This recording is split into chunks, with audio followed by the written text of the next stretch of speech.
Hello dear students, I am Shreya from the Shreya classes. This is my second video. In my first video I just made the basics of the journal entries. Now I am just going to cover the basic entries for the journal, which is very important for our this chapter. So first is business started or commenced.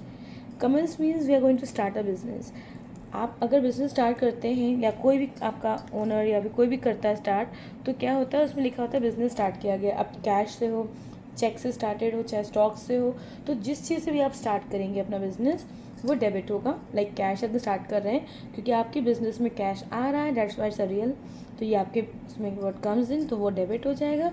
और किस name पे हो रहा है? To capital, यानी आपके capital के रूप में कैश स्टार्ट हो रहा है, यानी बिजनेस स्टार्ट हो रहा है. तो आपकी बिजनेस जब स्टार्ट करेंगे थ्रू कैश, बैंक या गुड्स या एनीथिंग, तो we are going to do it debit और कैपिटल को हम लोग उसको क्रेडिट कर देंगे. For example C.R. Ram commences business with cash. यहाँ पे कैश से C.R. राम स्टार्ट कर रहा है अपना बिजनेस. तो अब क्या हो रहा है, बिजनेस में हमारा कैश आ रहा है. किस नाम से आ रहा है? कैपिटल से आ रहा है.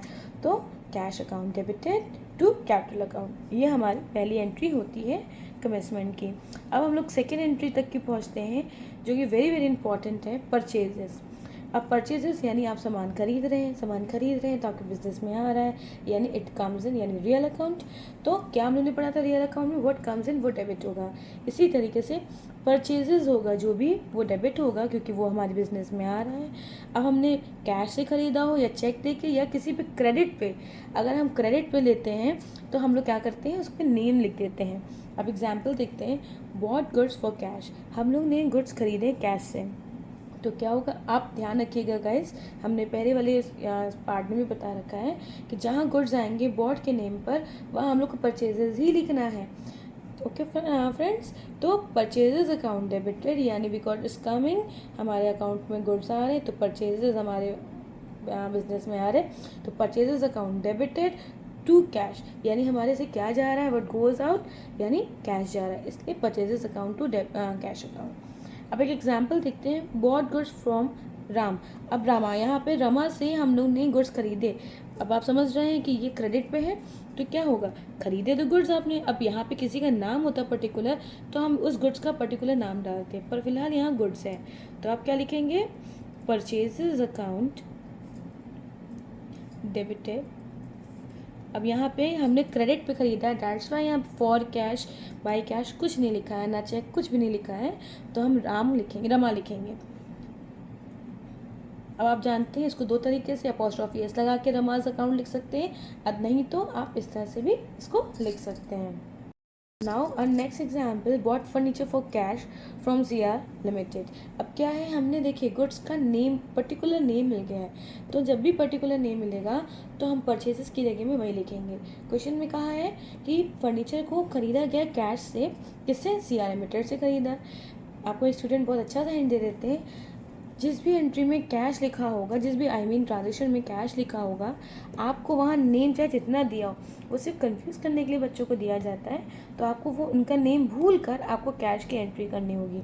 भाई आपने अगर सामान खरीदा, आपने पैसे दे दिए, आपने हिसाब बराबर कर दिया, तो कोई कुछ भी नाम हो उससे कोई फ़र्क नहीं पड़ता. तो उसी तरीके से फर्नीचर आपके बिजनेस में आया, तो फर्नीचर अकाउंट डेबिटेड, क्या गया, कैश गया, इसलिए टू कैश अकाउंट. ठीक है. Now let's move on. अब परचेज रिटर्न हमने बताया था क्या होता है, जब आपने कोई माल खरीदा, कोई सामान खरीदा, कुछ डिफेक्टिव निकला, कुछ ऐसा है जो आपके सेटिस्फाई नहीं कर रहा है आपके डिज़ायर, तो we are going to return it, right. तो अब रिटर्न करेंगे तो हमारा क्या जा रहा है, what goes out, purchase return. जो भी सामान खरीदा है वो जा रहा है वापस, तो purchase return.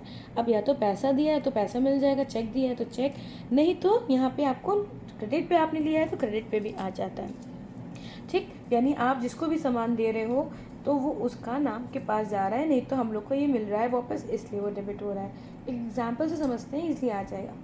Return goods to Radha, हम लोग ने गुड्स को राधा को रिटर्न कर दिया, यानी किसको मिला, यहाँ राधा को मिला ना, उसने जो हम लोग को सामान सोल्ड किया था, तो राधा को मिला, इसलिए Radha debited to purchase return. हमारा गुड्स क्या गया, हमारा परचेज रिटर्न के नाम का गुड्स गया, तो परचेज रिटर्न होगा. ओके स्टूडेंट, नेक्स्ट टॉपिक में पढ़ते हैं सेल्स. ऑफ कोर्स आप सामान बेचते हो तो कैश या चेक मिलता है, नहीं तो आप क्रेडिट पे बेचते हो. और क्या आपका सामान जाता है, यहाँ पे गुड्स की जगह में सेल्स जाता है, वहाँ जाता था परचेज, यहाँ जाता है सेल्स. तो एक एग्जाम्पल से समझते हैं. सोल्ड गुड्स फॉर कैश, आपने सामान बेचा कैश के लिए। जहाँ कैश आएगा वहाँ आपको कैश ही लिखना है। जहाँ बाई चेक लिखा होगा तो आपको बैंक लिखना है। क्रेडिट का नेम दिया होगा तो आपको क्रेडिटर का नेम लिखना है। तो आपको इस वक्त कैश मिल रहा है, आपकी बिजनेस में क्या चीज़ आ रही है, कैश आ रही है, तो कैश अकाउंट डेबिटेड। और क्या जा रहा है, गुड्स जा रहा है, किस नाम का, सोल्ड यानी सेल्स का, तो to sales account. Okay, what comes in what goes out, ऐसी कहानी थी। अब एक और एंट्री देखते हैं हम लोग, सोल्ड गुड्स टू मोहनलाल। अब हमने देखा यहाँ मोहनलाल को हम लोग ने माल बेचा है, पर यहाँ पे कैश ऐसी कोई कहानी नहीं है। जब ऐसा होगा तो यानी हम लोग ने क्रेडिट पे बेचा, यानी ही इज़ अ क्रेडिटर, तो उसको मिला, किसको मिला, मोहनलाल को सामान मिला, इसलिए वो डेबिट हो गया। डेबिट द रिसीवर होता है ना, तो मोहनलाल डेबिटेड टू हमारा क्या जा रहा है, फिर से गुड्स जा रहा है, तो हम लोग ने क्या लिखा, टू सेल्स अकाउंट, क्योंकि हमारा गुड्स जा रहा है, तो ये हुआ। अब नेक्स्ट टॉपिक पे बढ़ते हैं, सेल्स रिटर्न। यानी ऑफ कोर्स अगर आप रिटर्न कर रहे हो, खरीदा हुआ, किसी ने खरीदा माल हमसे और हमको रिटर्न कर रहा है, तो वो क्या होगा, सेल्स रिटर्न हो जाएगा। और जिस भी उसने अगर पैसा दे रहा है तो पैसा देगा, नहीं तो उसके नेम से। अब एग्जाम्पल जैसे ही रिटर्न गुड्स टू अस, उसने रिटर्न किया, या फिर Radha return goods to us, तो यहाँ पे राधा आया, नेम नहीं, कैश नहीं आया, तो sales return account debited to Radha's account. Okay, अब नेक्स्ट एंट्री देखते हैं, एक्सपेंसेस पेड। एक तरीके से वी नो कि एक्सपेंसेस हमारे नॉमिनल अकाउंट में आते हैं, तो डेबिट ऑल द एक्सपेंसेस, तो एक्सपेंसेस को हम लोग डेबिट कर देंगे। जो भी उसकी जगह में हमको देना पड़ रहा, हमारे बिजनेस से जा रहा है कैश या बैंक, उसको हम अपना क्रेडिट कर देंगे। एग्जाम्पल देखते हैं, पेड सैलरी टू गोपाल, हमने गोपाल को सैलरी दी, तो हमारा क्या खर्चा है, खर्चा हमारा ये बिजनेस जा रहा है, सैलरी हमें गोपाल को देनी पड़ रही है, तो क्या है यहाँ पे हमें सैलरी डेबिट करना पड़ेगा, बिकॉज एक्सपेंसेस डेबिट होते हैं हमारे नॉमिनल अकाउंट में।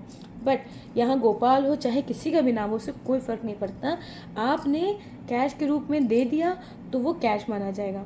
ओके, अंडरस्टूड होता है कि कैश या बैंक से लिखा था, अगर बाई बैंक लिख दिया होगा तो आपको यहाँ पे लिखना होगा ऐसे। एक और एग्जांपल समझते हैं, पेड रेंट, आपने रेंट पे किया। जब हमने पहले भी बताया था फर्स्ट पार्ट में कि अगर कोई चीज़ मेंशन नहीं है कि बैंक है या चेक है, तो हम लोग हमेशा उसको कैश है या चेक है तो हम लोग उसको कैश मानते हैं। तो फिर से अकाउंट, रेंट अकाउंट डेबिटेड, क्योंकि हमारा एक्सपेंसेस है, expenses account debited to cash, क्योंकि यहाँ पे कुछ नहीं है, अंडरस्टूड है, तो कैश अकाउंट आ गया। अब लास्ट देखते हैं आज का टॉपिक, इनकम रिसीव्ड। अगर हम इनकम रिसीव्ड हो, again this is a nominal account, we know कि नॉमिनल अकाउंट में इनकम जो होता है वो क्रेडिट हो जाती है, और जो भी कैश या बैंक से हमें सामान मिल रहा है, पैसा मिल रहा है, वो हमारा डेबिट होगा। ये रियल अकाउंट है, क्योंकि जो आ रहा है व्हाट कम्स इन वो क्या हो जाएगा, आपका डेबिट हो जाएगा। जो हमें मिल रहा है नॉमिनल अकाउंट की वजह से, हमारा ये क्रेडिट हो जाएगा।